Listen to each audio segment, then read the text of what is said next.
okay? Pray for your buddies that are in this class. Everybody's really struggling with the flu. So, anyway, we'll pray for them later. So this class is called Accessing Destiny. It's kind of the intro to Access in general, this class is. It's kind of to get us moving. There are 7 steps to coming into your destiny. And we're going to go over all of those. I gave you a sheet here. It's almost like a syllabus in the way it kind of walks you through what we'll be talking about in this class. But there are 7 steps to accessing your destiny. The first one being your calling. The second one being your gifting. And then training, testing, integrity, wisdom, and fruit. All of these things have to happen in our lives to fully reach our destiny, to fully hit our mark. Out of these 7 steps, 2 are totally up to God. They have nothing to do with you. They are completely God. He is the one that calls us and gifts us. You don't get to choose that. You don't get any say in the matter. That's just what he does, right? That's completely God. 1 is up to you and your teachers. That would be your training. So that would be the people God's put in your life to help teach you and prepare you for your destiny.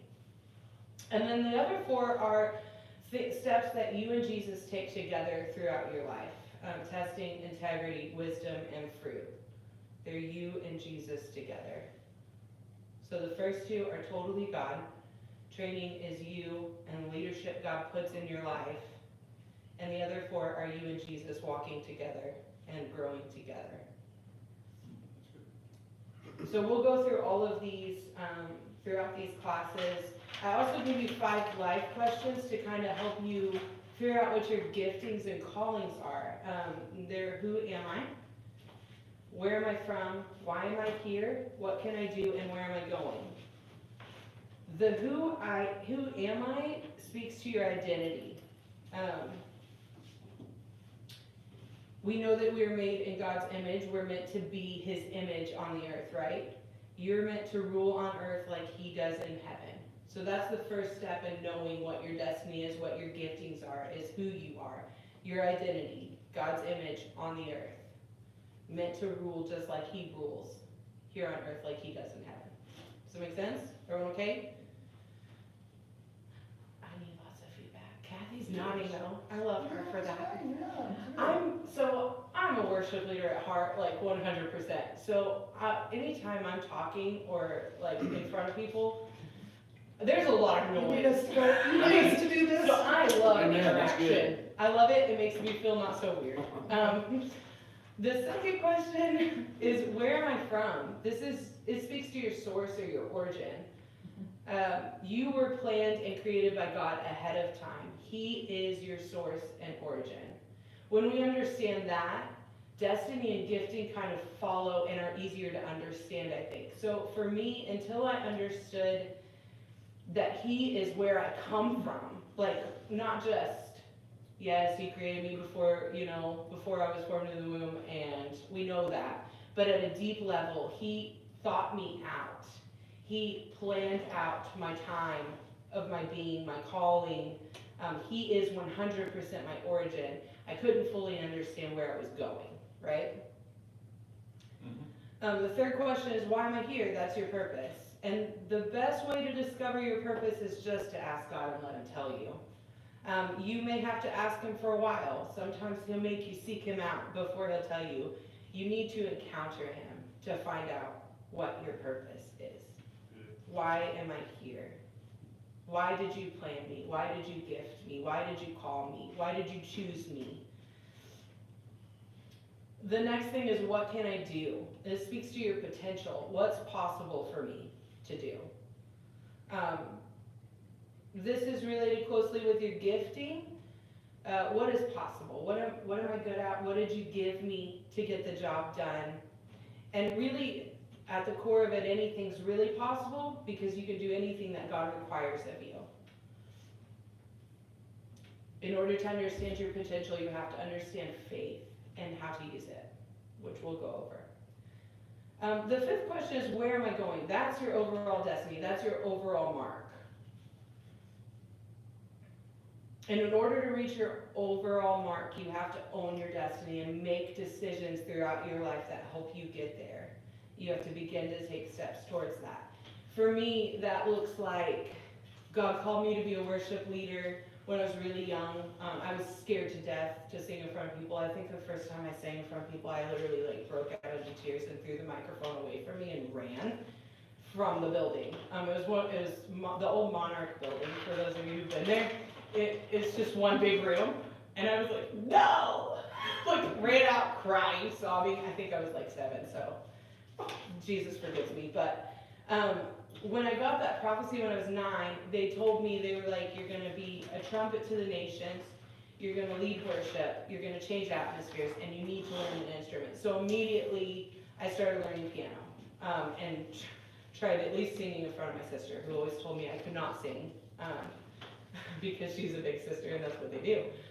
She doesn't say that now. She's nice now. But you have to take steps to get there. You have to invest in what God's called you to do. That's good. But all those other questions have to be answered before that, right? Because if you don't know what your destiny is, you don't know what your calling is, you don't know what your gifting is, what are you preparing for? How do you prepare? You don't. So tonight we're going to talk about calling. And this is what we usually mean when we say your destiny. This is the mark you were meant to hit. Nobody is born without one. If you were alive and breathing and in existence, you have a calling. God does not create some people without callings and some people with. It's automatic. Dan has a calling on his life. He has a destiny. Isaiah has a calling, a destiny that he has to reach. So with that, I'm going to turn to Jeremiah 1. Let me use my fancy phone Bible. Let's see. Jeremiah 1, we're going to start with verse 4. I'm sad Jeremiah's not here. I had all the jokes in my mind. I know. He really failed me here. I'll tell Yeah. He'll see it on the live stream. Yeah, when he watches it, he'll know. He'll be like, oh man, I had all the jokes. Well, you can just look and tell them now. Yeah. Maya, you better be here next time I read from Jeremiah. It's just a disappointment.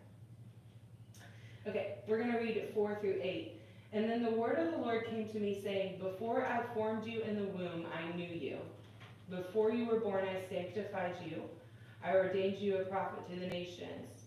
And then said I, Jeremiah, Lord God, behold, I cannot speak, for I'm a youth. But the Lord said to me, don't say I'm a youth, for you shall go to all to whom I send you, and whatever I command you, you shall speak. Don't be afraid of their faces, for I am with you and will deliver you, says the Lord. So the first thing we notice is that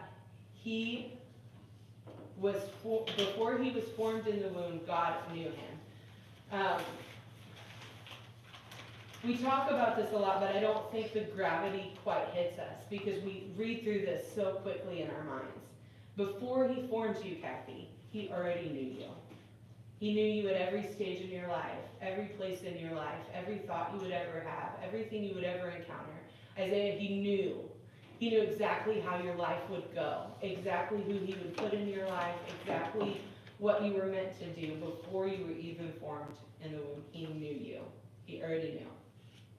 Which is super comforting when we go through hard things because he already knew, right?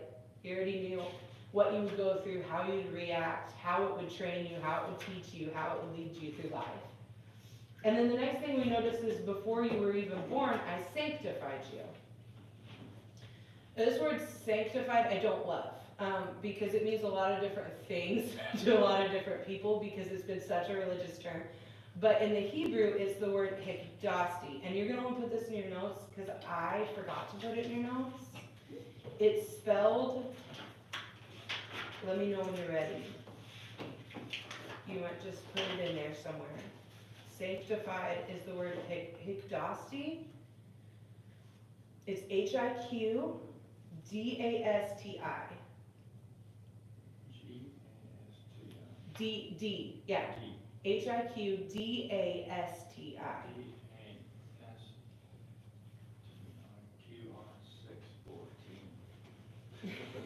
Stop it. Damn. I knew this class was gonna be fun with Dana. I was actually really excited. So to take away the religious terminology, all the things we've been taught, and I mean, we could probably go around this room and everyone was told this word means a different thing, to some degree, because it's just one of those words we haven't fully understood. Holy is a little like that too. It's such a religious term, we don't really fully understand what it means. But the Hebrew definition for this word was to set apart, to be removed from common use, to be consecrated, dedicated, and subject to special treatment. Set apart, to be removed from common use, which that terminology gets me every time. To be removed from common use, consecrated, But then dedicated. what's interesting is there's a scripture that basically says, who are we if, to talk, the clay to talk to the potter, Yeah, if he chooses us for only common use. yeah, So, yeah. But, so that's the thing about It's choosing. So we always think that him choosing us and calling are the same thing, and they're two very different things. We'll go over that in a minute. But to be removed from common use, consecrated, dedicated, and subject to special treatment. That one. Jesus, I'm not gonna cry. Please help me not to cry. Jesus. I cry all the time, guys. I'm sorry. It's probably gonna happen at least once, if not like every time. It's so true. And Kale's not here. Usually I can just look at Kale and give me a dirty look like, don't cry. And I'll be like, okay. Or Chance too. Chance will laugh and it'll make me laugh and it's fine. They're not here though, so. now which word, I'm sorry, is hic-dasti? That's Which sanctified. Sanctified. Yeah, when it says, before you were born, I sanctified you, he's saying, before you were born, I removed you from common use. You were subject to special treatment. I have dedicated you to this calling. Consecrated. Yeah. Consecrated, dedicated, set apart. He was set apart. What was he set apart for? Prophet. Yeah, to be a prophet to the nations. He was set apart and dedicated to that specific purpose. No other purpose was going to do for Jeremiah. He was chosen and created for the nations. Before he was even formed, before he was conceived, that was his calling, to be a prophet to the nations. Now his calling was to the nations. His ministry gifting was a prophet, and that facilitated that calling. So his whole calling was to the nations, was to speak on God's behalf to the nations. His gifting was a prophet, to hear from God and be able to communicate that. That was his gifting, and it facilitated his calling. That's true in all of our lives. So we all have giftings that facilitate the thing God called us for. You're going to want to put this in your notes if it's not already. I don't know if it is. I need to just probably follow along here with what you got. Calling is according to God's will, and gifting is according to his need. Calling is according to God's will, gifting is according to his need. And that sounds a little weird to us sometimes because we're like, well, he's God, he doesn't need us. But he does because of the way he chose to get things done, right? He chose to include us and to do it through us. And so he does have need. And that gifting is according to that need. The calling is according to his will. So Pastor Dustin's calling is according to God's will for his life and the lives that he'll touch, the lives that will come into contact with him. His giftings facilitate that calling. Jeremiah did not become a prophet. He was one before he was even born in God's eyes. But it's important to note that just because he was called before he was born doesn't mean he was ready before he was born. If you watch Jeremiah's life, there was all kinds of preparation that had to take place, all kinds of things that had to take place Those giftings had to be strengthened. He had to invest a little. He had to consecrate his life and dedicate his life also in return to God, right? Just because you were called doesn't mean you were ready. It is not earned based on how good you are. People that are better don't get better callings. It's not how it works. It's all according to the will of God alone. It has nothing to do with us.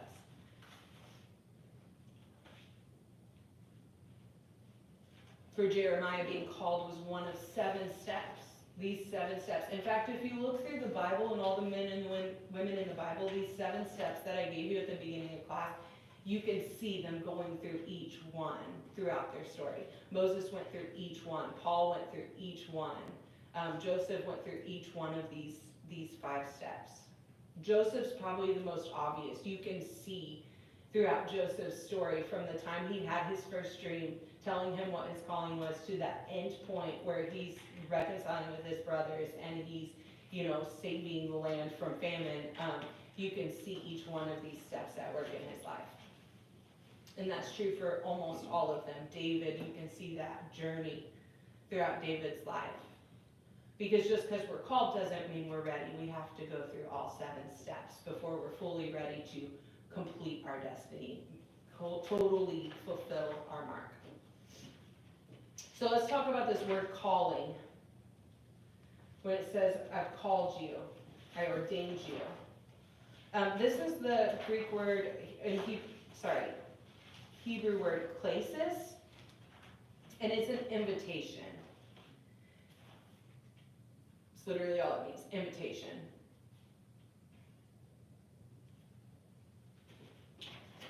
I think you have that one in your notes, so that's good.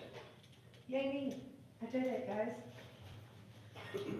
I tried to use this Bible program Dad's got. Just as a side note, he's got this cool program that you can put your outline in and it will make these things for you. But sometimes it skips things. And I don't catch it. And so I don't know if I should be using it or not. If I'm being honest. Yeah, you do have it. It means invitation. Calling someone for a goal to which someone is called. Is to consecrate them for a specific goal. An invitation is the most direct meaning. It's not what you want to do. We don't get to choose our calling. It's what you're created to do. I like the definition, an invitation, because it implies we have to accept, right? So you get an invitation to go to a birthday party, you have to accept. You get an invitation to go to a wedding, you have to RSVP, right? An invitation, you have to accept. If you accept that invitation, he will choose you. Jesus said many are called, few are chosen. He chooses based on who accepts that invitation. By Mission Impossible. Yes. Dun, dun, dun, dun, Yes, dun. exactly. You choose the exception. Exactly. Dad always used to tell his students, and Pastor Lewis quoted Dad so much from these lessons when he was here, and so did Dr. Evans, and it kind of cracked me up because I was like, oh, familiar. But he used to always tell them, if you'll put yourself in God's way, he'll use you. Let him spend you like a dollar bill. Make sure that you're in his way. That's the accepting of the invitation. The difference between someone who's used by God and someone who isn't. We are all called, right? The difference is putting yourself in his way.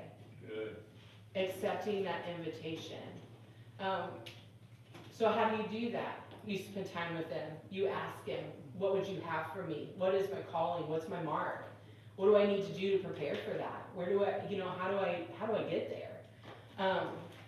And he loves to speak. He will tell you if you ask him. Yeah. He will tell you. And then the next thing is, allow your life to be like a dollar bill. Let him spend it. My papa used to give me like $10 and then take me to the store and then just let us go crazy for 20 minutes. And I was one of those kids, everyone else had their candy picked out in 30 seconds. And I'm agonizing over the decision. And Papa would be like, you're gonna be happy with whatever you get here. But he would give us $10 just to spend. And so that's kind of how your life has to be. It's just on the altar. Like, Jesus, here I am. I'm a dollar bill, spend me however you want. Every cent, every penny, whatever you want. All things on the table. Nothing out of your hand. Whatever you want to use, whatever you want to do, whether it be finance, resource, whether it be my time and my energy, whether it be my relationships, whatever it is, you can have it, spend me. That's how you put yourself in his way. That's how you step into your calling. Let him spend you like a dollar bill. Accept the invitation. It's the biggest thing and probably the most under-taught thing. Because they're like, well, if it's God's will, it'll just happen. It doesn't just happen because everyone's called, but few are chosen. And so you want to put yourself in the way so that when he's going to make that choice, you're right there. You're ready to go.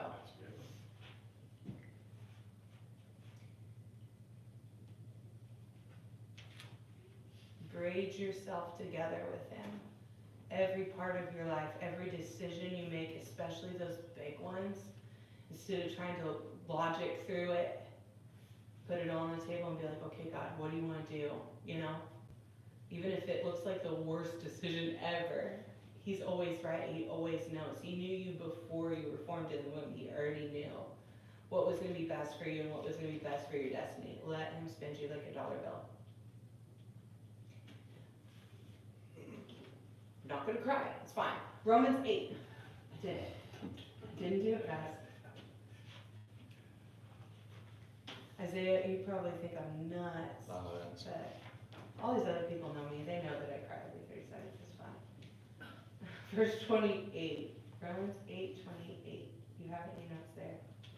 And we know that all things work together for good to those who love God and to those who are called according to his purpose. It's a bad day if I'm quoting this verse. It's not a good day. It's like something's gone bad and I'm ready for it to go good, you know? And I'm like, it's going to be fine. God will work it together for his good. It's a bad day, right? And so we quote it a lot, but we kind of forget that last part. For those who are called according to his purpose. It is for his purpose that he has called you. Your destiny is according to his purpose, his plan. You're a puzzle piece. Can't get the whole picture without every single piece, right? You were made a specific tool for a specific job in a specific place.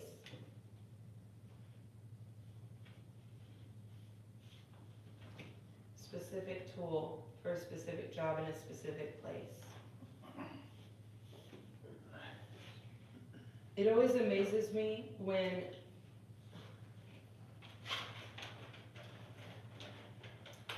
people want to be, they're needing to, sorry, let me gather how to say this without it being weird. So I've been around ministry my whole life, and around people trying to figure out where they fit, right? We've all done it at some point, been like, where do I fit? I don't know. For some of us, that's when we're 11, and some of us, that's when we're like 30, you know, and 40, and we still don't know where we quite fit. So that's pretty normal, I feel like. You just don't know your calling yet. That's not a big deal. Most of the men and women in the Bible didn't fully know their calling until they were already in it, right? They're already doing it. Paul didn't really realize fully what his calling was until he was like, oh, you know, I'm blind on the side of the road and it's go time. You know, like I'm starting tomorrow. Like this is happening. You know, poor guy. This is kind of a rough way to go. But there's also a lot of people that just want a different calling than they have. And it always amazes me because it's almost the height of arrogance to think, and I want to be so careful how I say this, because I'm not being critical or negative, but there's an arrogance that comes with thinking, well, I don't really want to do that.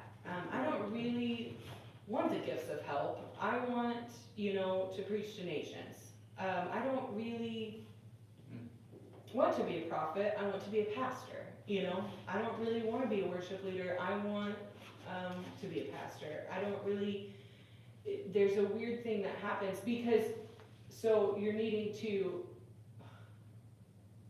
cut a piece of wood and you're gonna use a hammer, you know? You're not being the right tool for the job at that point.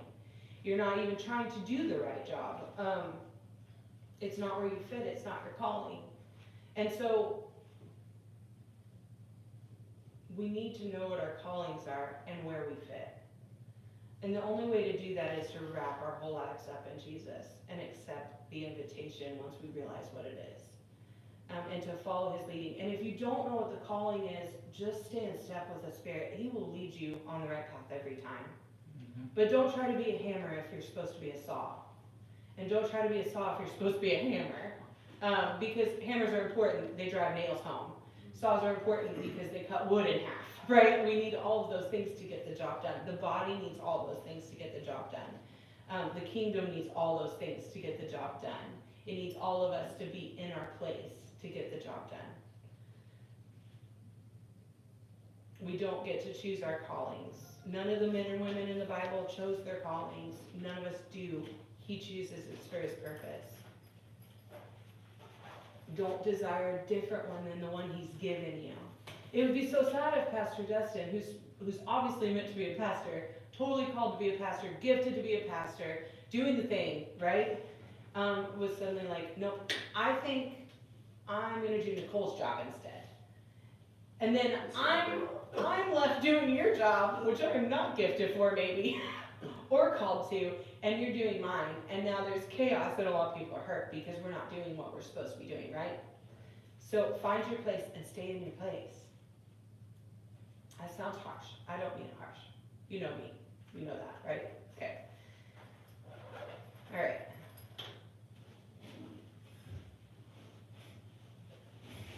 According to his purpose. We're called according to his purpose. Turn to 2 Timothy 1. 2 Timothy 1. 3 verse 8. Through 12. I think it's in your notes too, so. If you just love highlighting like I do, you can turn there. But if you don't, just use your notes, it's fine.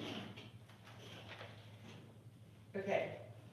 It says, therefore, do not be ashamed of the testimony of our Lord, nor of me his prisoner, but share with me in the sufferings of the gospel according to the power of God, who has saved us and called us with a holy calling, not according to our works, but according to his own purpose and grace, which was given to us in Christ Jesus before time began, but has now been revealed by the appearing of our Savior Jesus Christ, who has abolished death and brought life and immortality to light through the gospel, to which I was appointed a preacher, an apostle, and a teacher of the Gentiles.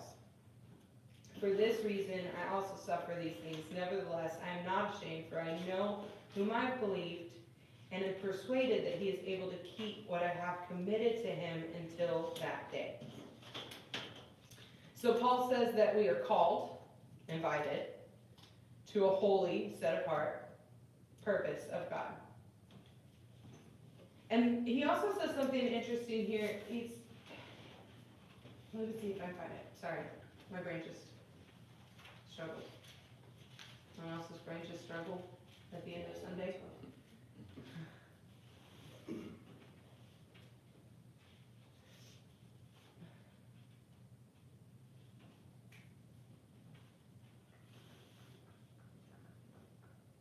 Why am I blind? Jesus, help me. Oh yeah, okay. It's in verse 9. But according to his own purpose and grace, which was given to us in Christ Jesus before time began.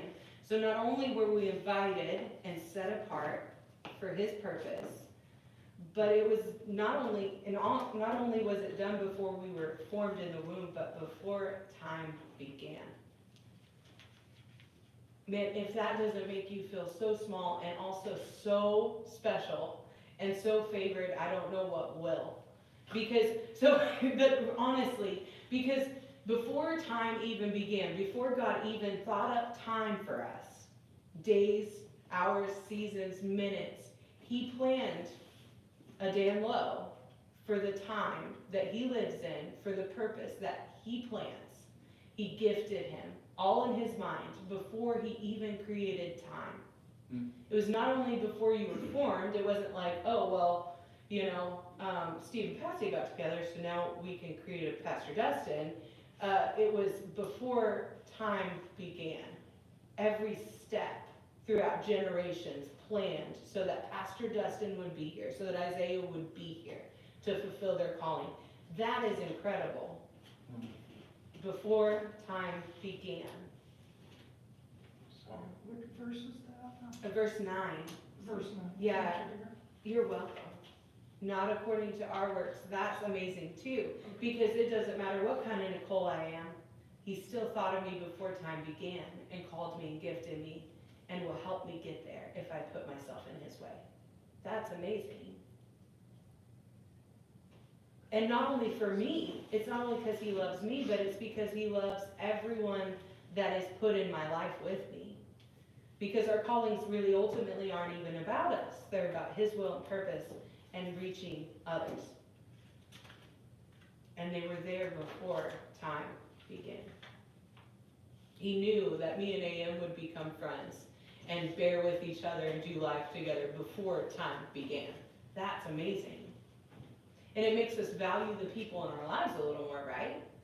Because if he thought that I was worthy of an AM and AM was worthy of me and we were going to strengthen each other and walk through life together, that's incredible. He was like, well, Nicole needs a friend that she can just go get pedicures with and talk about life with so that she can get to her endpoint. And AM needs that too, and so that's perfect. I'll just plan that in there, you know, before time began, before there were minutes or seconds or hours. He planned us. He planned our calling.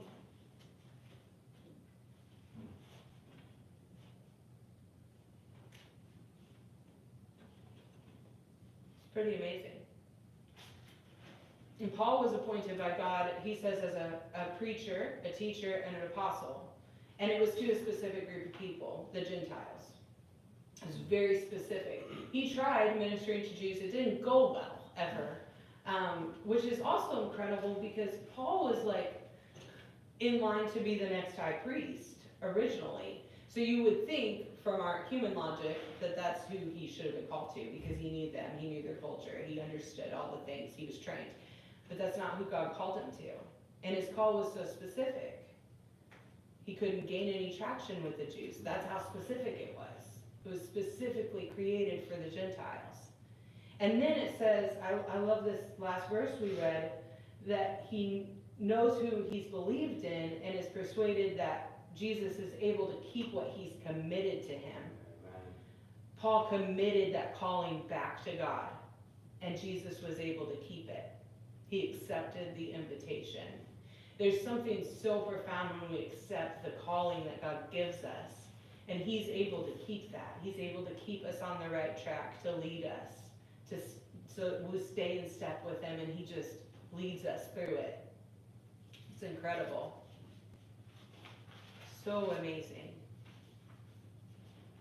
Turn to Acts 17, if you want to. It's also in my notes, so it's up to you. Acts 17. We're doing great on time. I'm really proud of us. I have a habit of like just getting overwhelmed and crying and talking a lot, and then we don't get done. We're gonna tonight though. I'm so proud of us. Yeah, it's amazing. Okay, 26 through 28. And he made us from one blood, every nation of men, to dwell on all the face of the earth, and is determined, and has determined their pre-appointed times and the boundaries of their dwelling, so that they should seek the Lord in the hope that they might grope for him and find him, though he's not far from each one of us. For in him we live and move and have our being, as also some of your own poets have said, for we are also his offspring. You were created, not only were you thought up before time began, but you were also thought up in your specific time and place. He pre-appointed them. He knew that Nicole needed to be born by Craig and Gina in 1990. right? He pre-appointed that. He chose that for me because of the calling he put on my life. He chose when and where and who we were born to, and he chose it before time even began. And this is all chosen, according to Luke, that we might find him. He gave you the best possible chances of finding him and reaching your destiny. Isaiah, he knew exactly the time you needed to be born into, exactly who your parents needed to be, exactly where you needed to live. And he thought of that all before time began to give you the best advantage at finding him and knowing him and reaching what he destined you for.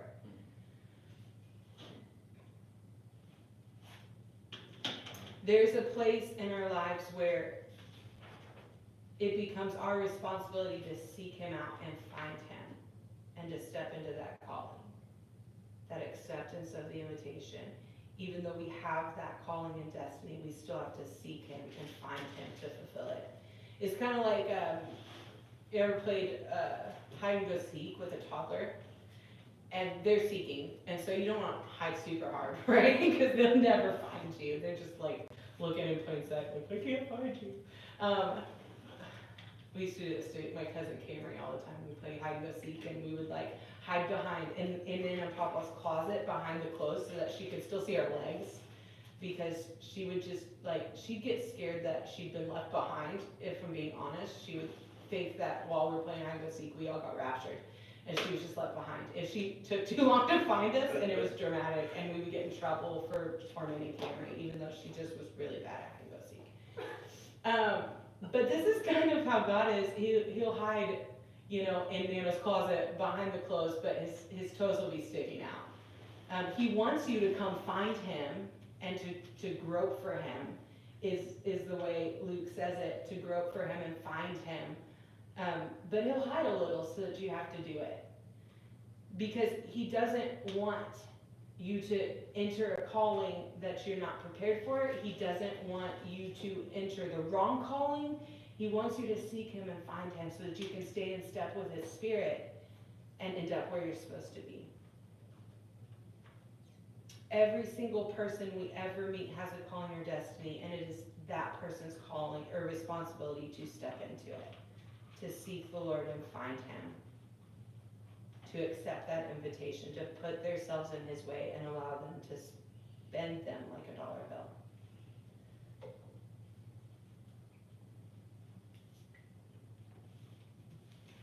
So let's talk about some of these people in the Bible that had callings but had to accept the invitation. First we see Moses. Moses was born in a time of turmoil. They started killing Hebrew babies because they were worried that the Hebrew slaves would just overpopulate them, and then there would be a rebellion, and they would win because there were so many Hebrews. So they started killing these Hebrew babies, and we know the story. Moses' mom put him in a basket and sent him down river, and he ended up in the Egyptian palace with Pharaoh's daughter. And all of this was part of God's destiny for Moses' life.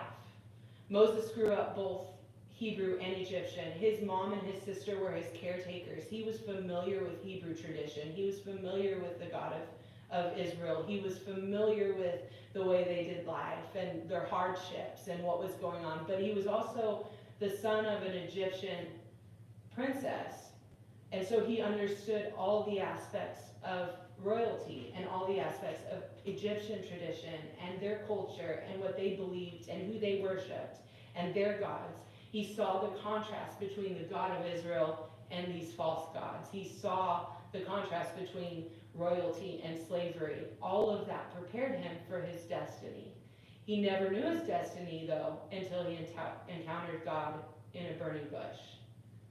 And God told him, hey, all of this has been to prepare you for this moment. You will deliver Israel from Egypt and from slavery and bring them through the desert into the promised land. If you don't know your calling, seek God. You need to encounter God. You look at Joseph. He had a dream when he was young. He had a dream of all of his brothers bowing down and praising him.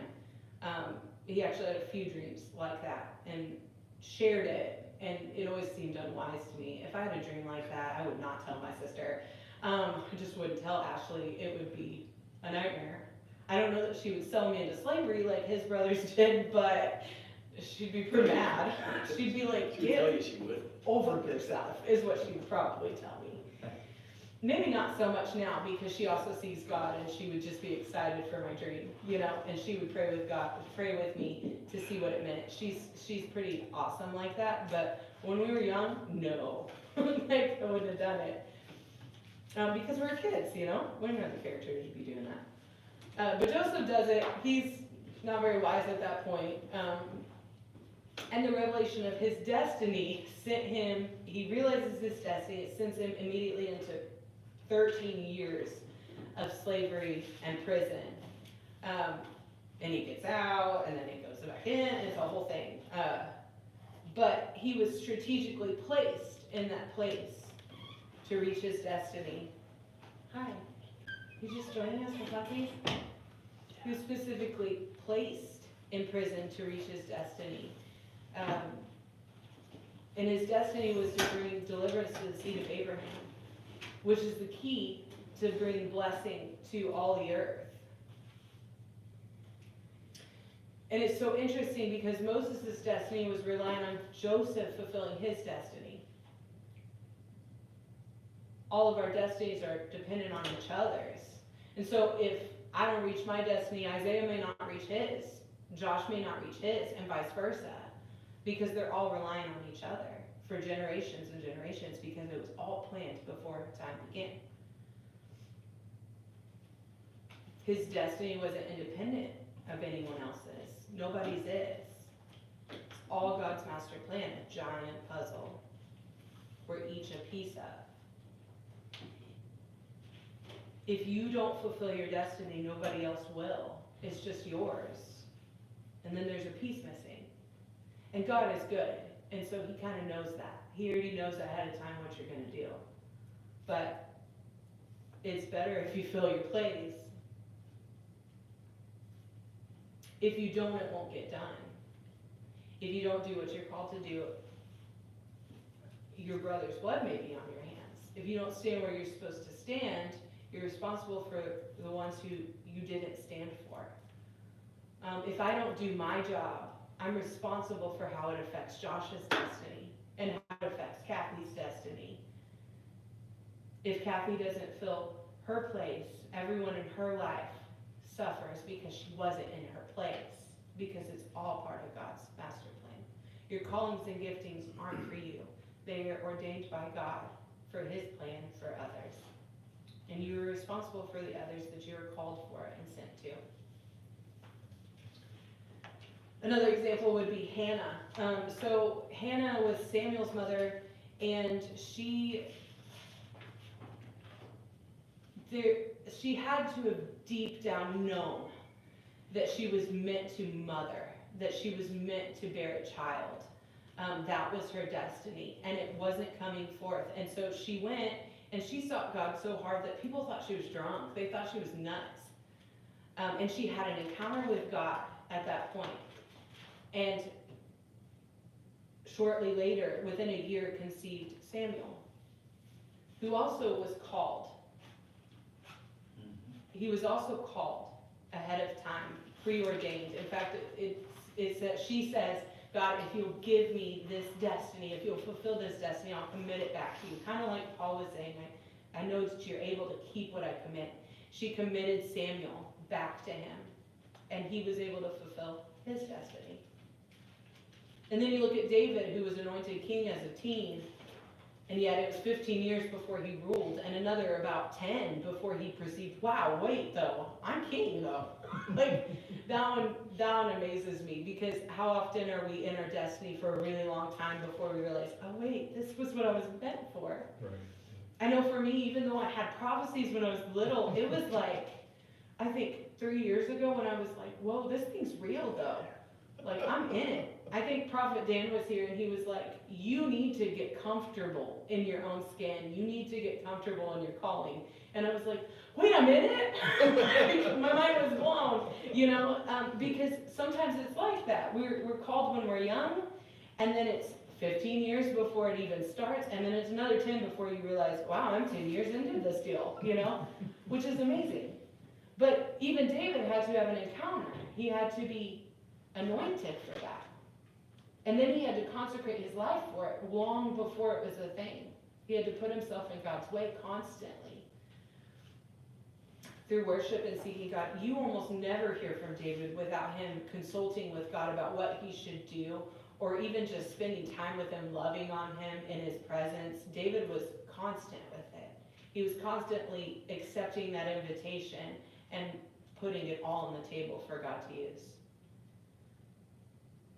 Samson was set apart as a deliverer for Israel before he was formed in the womb. God told his family, hey, you are going to conceive a son, so we know it was before he was even a thing. And he is going to deliver Israel from the Philistines. He was consecrated. He wasn't allowed to drink. He wasn't allowed to touch dead things. He wasn't allowed to have sex premaritally. He wasn't allowed to cut his hair. And we always think the secret of his strength was his hair, but really it was that consecration to God, the constant putting himself in God's way, consecrating his whole life, braiding his whole life together, every decision, every action, sanctified to God, set apart to him, removed from common use. And when they cut his hair and he pulled honey out of a dead lion's mouth, and then he slept with Delilah, and then he had a wife that he gave away, and then got mad he gave away. It was a whole mess. Samson, bless his heart, he was so messy, just like all of us. He was just constantly taking the wrong moves. When he gave that up, he gave up that sanctification. He gave up parts of his calling. He came back to them. Thank God. He allows us to come back to them. But when his hair was cut, it wasn't that his hair was cut. It was that he unconsecrated his life. And you look at Jonah, who was destined to Nineveh, and the whole reason that he was called to Nineveh was because he was the only one that knew that God would forgive them. He was the only one that had the faith for that. Everyone else was like, they're too bad. Yeah. They're gross. We're not even doing that. Yeah, that's right. Jonah had to go because he was the only one that had the faith for that, because that was his calling. His gift was faith because it allowed him to fulfill that calling. That's why it was such a big deal that he didn't want to go there. It was such a big deal because there was an entire people group that would be lost forever if he didn't go. And had he not gone, when that whale spit him up on that shore, had he still not preached the gospel, had he still not spoken the words of God, all of their blood would have been on his hand because he didn't fulfill his calling. This story is a little scary to me too, because it speaks to the fact that God will get out of you what he put in you, which is a little scary. So you see this with Paul a little bit too. Paul was called to the Gentiles. We kind of talked to him a little bit. He, before that was Saul, and he, even though he's called to preach the gospel, was persecuting everyone that believed in the gospel, literally killing people, mass murder, just so many martyrs by his hands, which may be the reason why he couldn't be called to the Jews, honestly, because God knows, and he plans our steps, and he kind of just, has a way of working all that out. But he really couldn't have gone to the Jews because they probably wouldn't have just loved him. There probably would have been some issues there because he killed so many of them. But when Jesus struck him blind and called him, when he had that encounter with Jesus on the side of the road, Jesus' words were, "Why do you persecute me?" And it's really hard to kick against the goad, isn't it? So goads are like these long sticks they used to prod ox with to get them to move when they stopped, because they would get tired and they would just quit pulling, Papa used to have to we had this bull, and he was just a jerk. And he would just get this long stick, and he'd just whack him, every now and then to get him to move the direction he needed to move. He's like, why are you fighting me? Why do you persecute me? But also, why are you fighting against your calling? Why are you fighting against what you were created for? It's really hard to kick against the goat. One translation actually says it's really hard to beat against a brick wall. Meaning Jesus is like, I'm a brick wall, man. You're not going to push me down. You're just going to bloody your fists. In other words, you're a blind fool sitting on the side of the road fighting me and losing. And still you're doing exactly what I want you to do, because the more Saul persecuted the church, the more the gospel spread. It was like wildfire. He would kill one and like 70 people would get saved because everyone would go out and tell about it, you know? He will get out of you what he put in you. It's a lot better if you give him your life and consecrate your life and do exactly what he's asking you to do. Blind Samson was the same way. He unconsecrated his life and he kicked against that calling, and next thing you know, he's grinding at the mill, fighting a losing battle against what God had called him to do.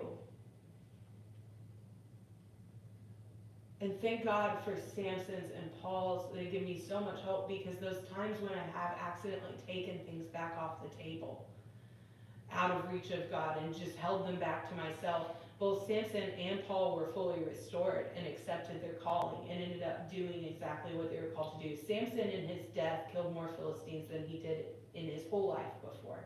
And he killed a lot of Philistines before. Like, if you ever look at the numbers, it's a little bit extreme. He was a bloody dude. And Paul, man, people are still getting saved because of his words. People are still getting saved because of the way he preached the gospel. He's still fulfilling his calling long after he's gone.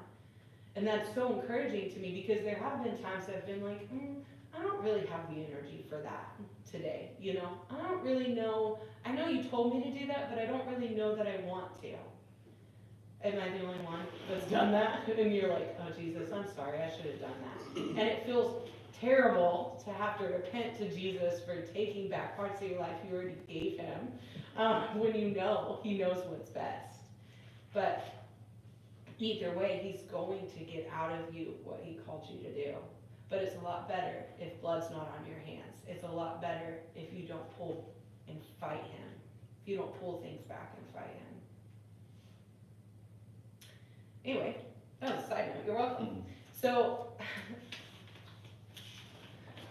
Paul accepted his calling, and he wrote most of the books in the New Testament.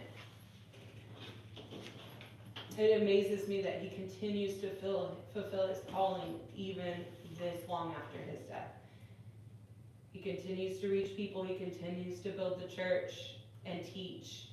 And to others, it probably looked like he wasn't fulfilling it. Again, he was supposed to be high priest. He was on the track.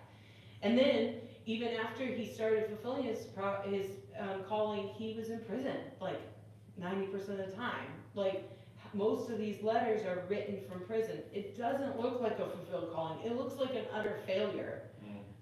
To the point, at one point, he's like, I wrote this in my own hand, and most scholars believe that it's because his hand shook so bad because of all the beatings he'd taken and all the abuse he'd taken over the years, all the persecution. That looks like a failure. But he was fulfilling his calling. God will get out of you what he put in you, but if you do it his way, it's so much better. Oh man, it's so much more fun. He is so fulfilling and so awesome. Turn to Romans 11. We got this last verse and then we're going to wrap it up. Romans 11:29. For the gifts and the calling of God are irrevocable. Such a short verse, but man. Just like they were for Samson and Paul, the gifts and calls of God are irrevocable. He doesn't take them back. They're yours. He's already given them to you. He created them before time began, before you were in the womb. He set you up in the perfect place and time. And it's your duty to step in and fulfill it. It's your duty to put everything on the table. To let him spend you like a dollar bill, to put yourself in his way. Don't fight it. And just know you're not allowed to quit. So it stresses me out sometimes. I'm like, I'm tired. Not that I want to quit, but I find myself telling Jesus, I'd really like a break. And he just laughs at me. I literally like sometimes in my spirit just hear a giggle. Like, good luck, kid. You're not allowed to quit. It's your destiny. You have to fulfill it. And so this week, as you're going through your week, if you don't already know what that is, seek him. Find him, ask him. If there's parts of your life that you've held back, and man, there's something to be said for putting everything, all your eggs in that basket.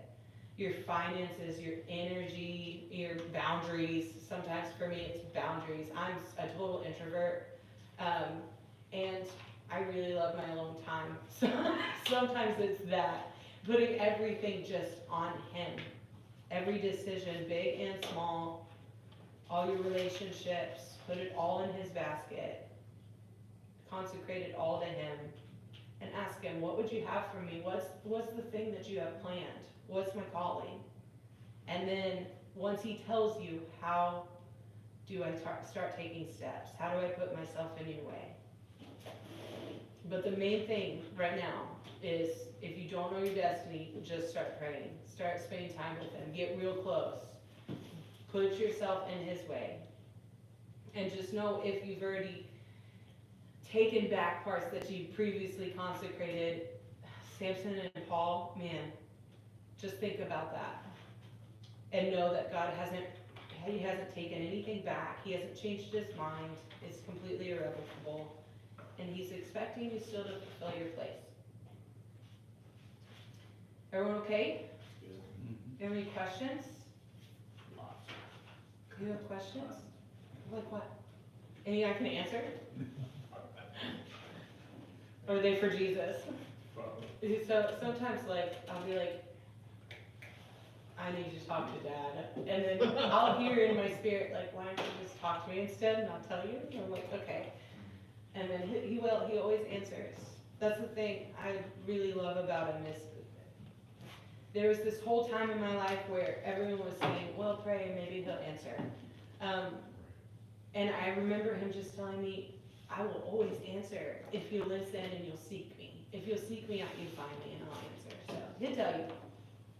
If you don't know your destiny, just put yourself in his way. He will tell you. And you may not fully know until you're in it, but I mean, I don't even fully know. I have a pretty good picture that he's given me, but there's been parts that he's like, we can't talk about that yet. Oh, you're messing up anyway. Well, there's these other steps you have to go through. There's the testing and the character. You need the character to carry your calling and your purpose out. You have to have that character, or you can really mess yourself up and mess others up. And so, as we're going through these stages, sometimes there's pieces revealed. Not everyone just knows all in a moment. And sometimes he just lets me know, like, we're not ready for the full picture yet, but we will be. But you can get started. Even if he doesn't tell you the whole thing, he give you pieces, and you can get started in a direction. Any questions for me that I might be able to answer? Everyone okay? This class is pretty it feels so not basic. These are standard things we talk about a lot. But I don't know that they're ever just broken down quite like this. So go home, think about it, dwell on it, and allow God to seal it in your heart, and ask him what he'd have for you. And it may be that you already kind of know your overall calling, but you need to seek him for a next step. I love Prophet Ryan. He has this book. If you've not read it or you don't have it, next time he's here, grab it from him. It's the leadership something. What's it called?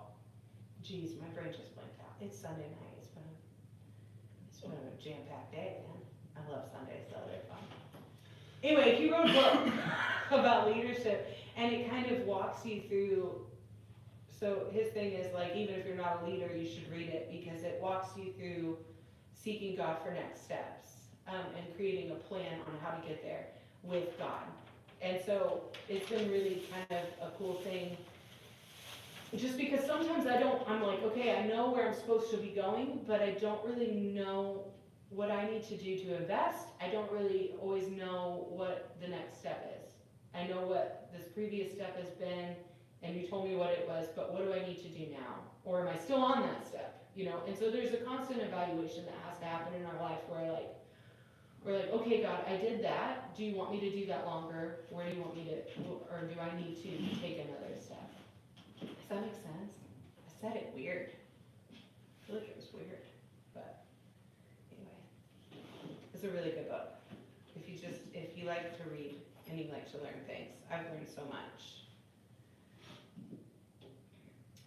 Not only just leadership, there's such good leadership stuff in there, but there's also so much stuff for your personal growth. It's all like what needs to be cut, what needs to be fuel to the fire kind of situation. It's pretty good. What's the name of the book? It's called Visionary Leadership, Navigating Purpose, Growth, and Change in the Yeah. Body of Christ. Yes, it's so good. Who wrote it? Ryan Johnson, R-Y-A-N Johnson. Mhm. It's available on Amazon. He's amazing. Dude, he comes in and out of here all the time.